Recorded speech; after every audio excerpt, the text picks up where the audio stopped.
Ouh, le soleil fait du bien. 8 octobre, 9h30. Je sors de ma ruche à roulettes. Là. Ah, il a fait froid cette nuit. Hein. Waouh, t'as bien picoté. Hein. Bouche. Qu'est-ce qu'il y a là-dedans? 3 bidons de sirop, des cadres. Ça va, hein. Ça va, ça va. Ouais, ça bouge là. Celles qui sont au soleil, ça bouge un peu là. Je crois que ça fait du bien le soleil.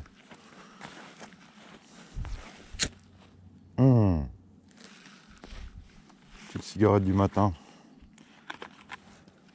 Tiens, tout à l'heure, je te montrerai mon compost cire. Ça m'a emmerdé de jeter cette vieille cire noire à la poubelle.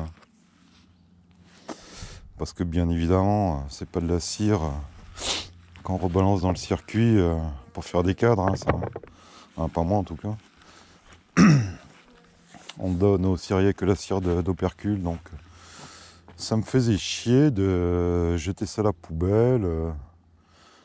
Est-ce qu'il la brûle tout de suite? Est-ce que ça traîne dans des décharges? Donc je te montrerai, je te ferai une vidéo du compost cire. La cire se détruit d'elle-même. Je vais mettre la cagoulasse parce que avec ma coupe de zouzou là, j'ai bien m'en coincer deux dans les cheveux. Ah, je me coiffe pas si tu veux. Hein. Je suis seul dans les bois. Hein. Ouais, ça bouge. Donc j'ai quand même repris 3 bidons de sirop pour les essaims là, histoire de. Je suis passé au perdrix hier soir, vite fait là avant la nuit. Il m'en reste 2 à faire qu'on fera ensemble. Elles sont super lourdes, même s'il y en a qui ont déjà consommé quand même. Hein. Ça descend à 3-4 hein, la nuit hein, ici. Hein. La journée au soleil, bon ben ouais, ça monte à 23-24, mais la nuit, c'est la chute libre. Ce que tu entends, les coups, c'est les chasseurs. Hein. Pan, pan. Pan, pan, pan. Ah, depuis le lever du soleil, c'est la guerre. Hein. C'est la guerre. Donc ouais, là-bas, zéro nourrissement encore cette année. Hein. Enfin si, un bidon sur tout le rucher. Colonique en remérétard, enfin des conneries dans le genre. J'ai pas fait d'élevage là-bas. Hein. Donc voilà. Le petit, la vieille 2019 là, dans son pipidéa, je vais balancer un peu de sirop lourd l'autre fois, je me suis dit la pauvre. On va peut-être l'aider un peu quand même. D'activité, hein. Ce qui rentre du pollen là-dedans. Je te rapproche.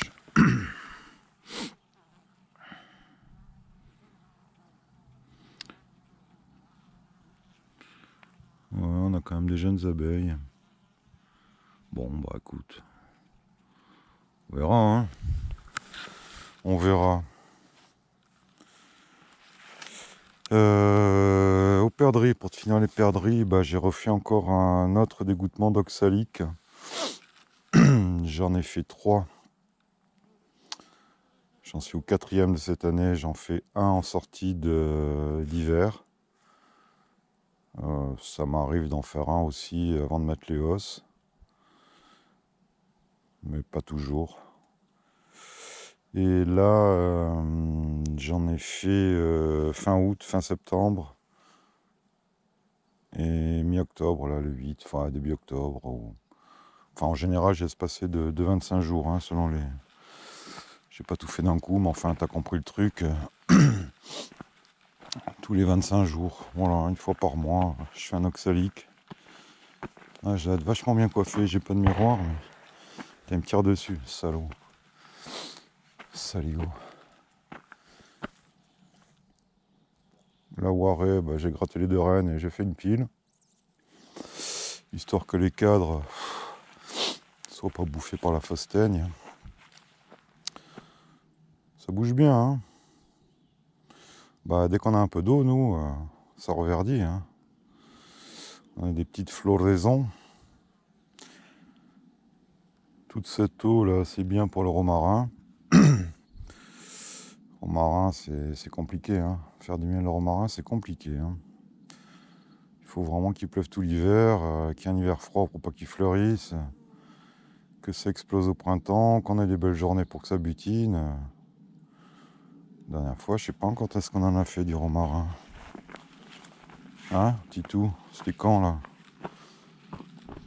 Un beau pollen jaune qui rentre. Allez. Putain, heureusement que je suis habillé en blanc. Hein.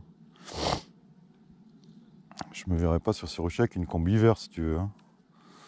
Avec mon look de facochère, je prendrais vite pour un sanglier les gars. Bon, on va rester dans le chemin.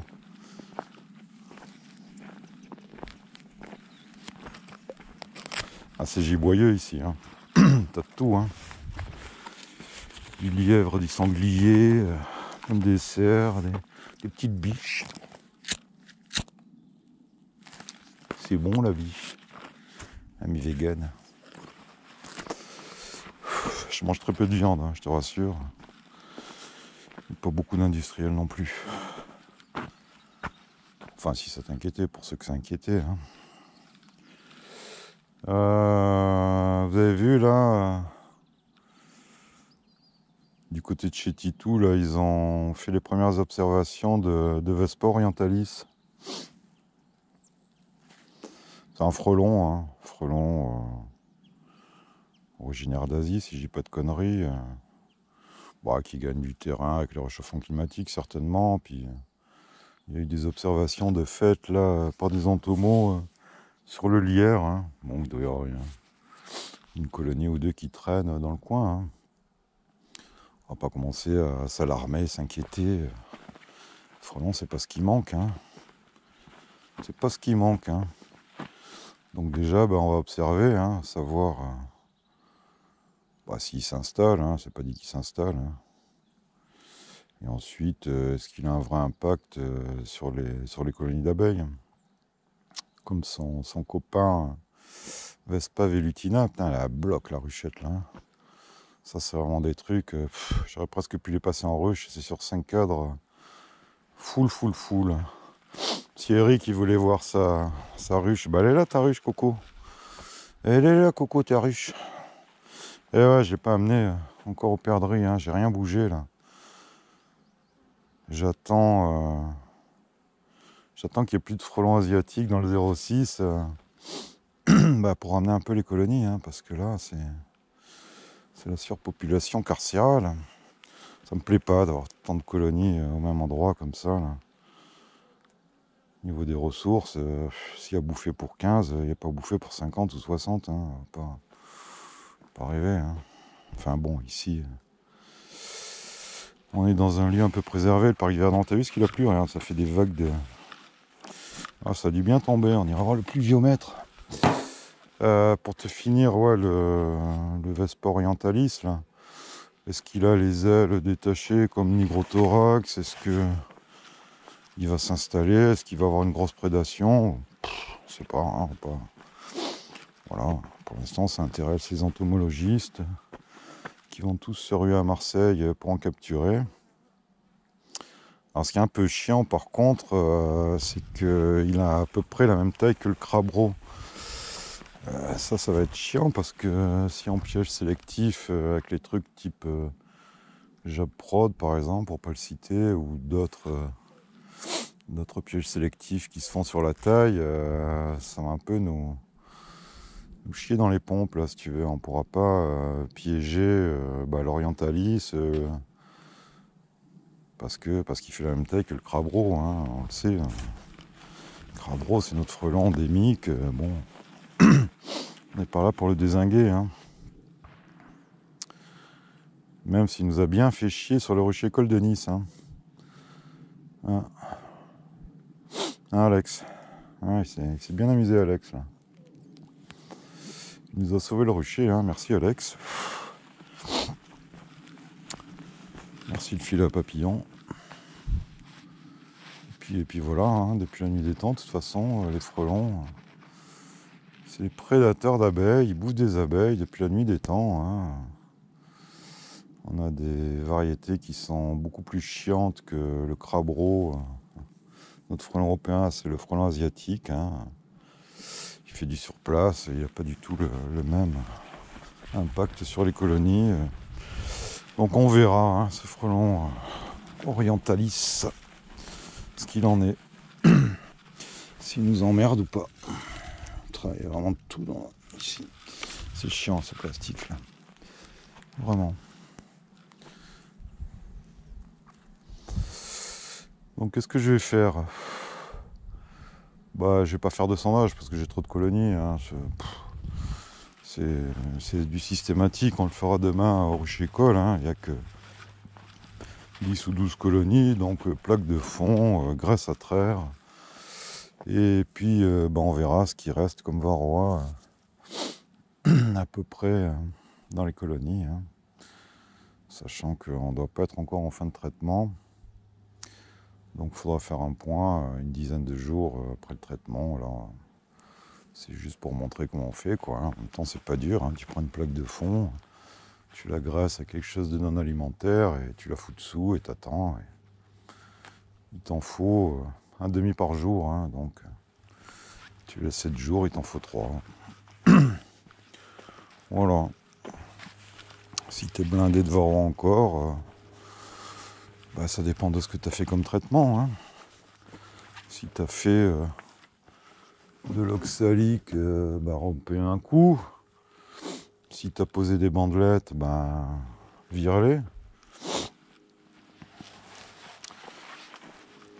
Vire-les quand il y a à terme, hein, 10 semaines. Ah, c'est toujours chiant les gens qui laissent les bandelettes tout l'hiver en se disant de toute façon. Bah non les gars. Bah non, si vous laissez les bandelettes, ça agit toujours, hein, mais la dose diminue. Et puis vous allez vacciner vos varroas à la mitraze. Et puis l'année prochaine, ça va les faire rigoler. Hein. Si ça baisse en efficacité tous les ans, c'est pas à cause de la pleine lune. Hein. C'est parce qu'il y a des petits rigolos qui s'amusent à les laisser tout l'hiver. Hein. Tu le vois l'avion ? Coucou! On voit pas. Bon, puis ils passent tous sur le rucher. Ils ont dû repérer le coin, ils disent tiens allez, c'est un point de repère. Rucher, lac, Gréoux. Donc ouais, 8-10 semaines à la Pivard. Si vous n'avez pas beaucoup de colonies, faut compter avant, pendant, après, histoire d'eux quoi. Moi je le faisais quand j'en avais une quinzaine, c'est pas dur, c'est pas long. Tu graisses les plaques, tu les fous en dessous, tu regardes combien tu as, et tu sais où tu vas quoi. Après quand tu as beaucoup de colonies, tu systématises, c'est normal, c'est notre façon de faire. Hein. Et tu vois si ça marche de ta façon, ou si d'autres façons marchent mieux. Hein, s'il vous plaît, cette vieille cire dégueulasse là. Hein. Ouais. Donc retirez bien à temps les languettes, sinon vous tirez une balle dans le pied. Hein. Pour ceux qui traitent à la Pivard. Hein. Mais bon, il y en aura toujours qui vont laisser ça tout l'hiver, qui vont contaminer leur cire, qui vont contaminer les réserves dans le corps. Puis au printemps, ça va remonter. Hein. Ça va remonter dans les os. C'est pas anodin comme molécule, la mitraze. Il y a eu des problèmes de santé avec la filière avicole. Hein.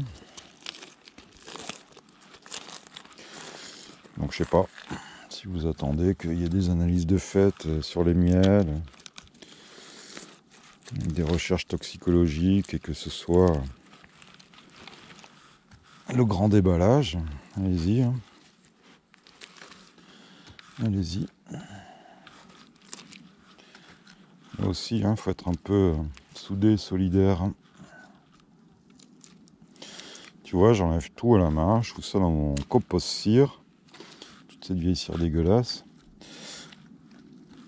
je vais pas te faire de mystère si t'as pas vu l'autre vidéo. Je balance tout dans une grosse poubelle de 200 litres, je crois. La Fosten s'y installe, elle bouffe tout. Et il reste rien. Voilà. Je te montrerai quand même. C'est dégueulasse, c'est envie de Fosten. Mais bon, moi je suis un élevage de Fosten aussi. Voilà, puis ces cadres-là, je les gratte bien. Ensuite, un coup de chalumeau, puis ça repart. Hein. Autant un peu les fils. Et en avant. Donc voilà, on a vu Orientalis, on en a parlé des traitements varrois. Moi, j'ai fait plusieurs tests, hein, voilà, par rucher.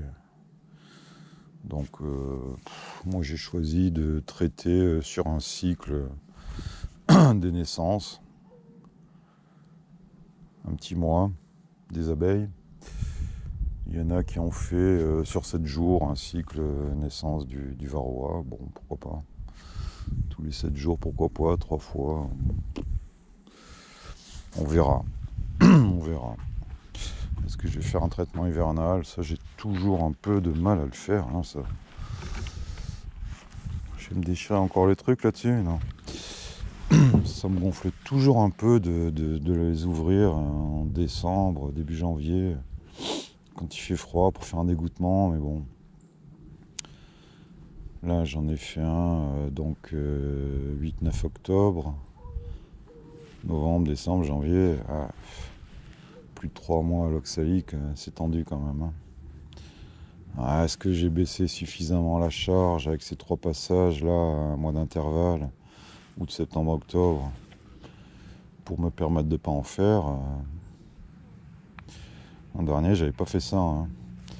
L'an dernier, j'en avais fait le dernier en septembre. J'en ai fait un ou un en septembre. J'ai des caisses qui ont crevé quand même en hiver. Hein. Avec des mortalités maximales à 18%. Hein. Ça fait mal. Hein. Moyenne générale de 12-13. Salut! Collègue chasseur. Ça va et toi?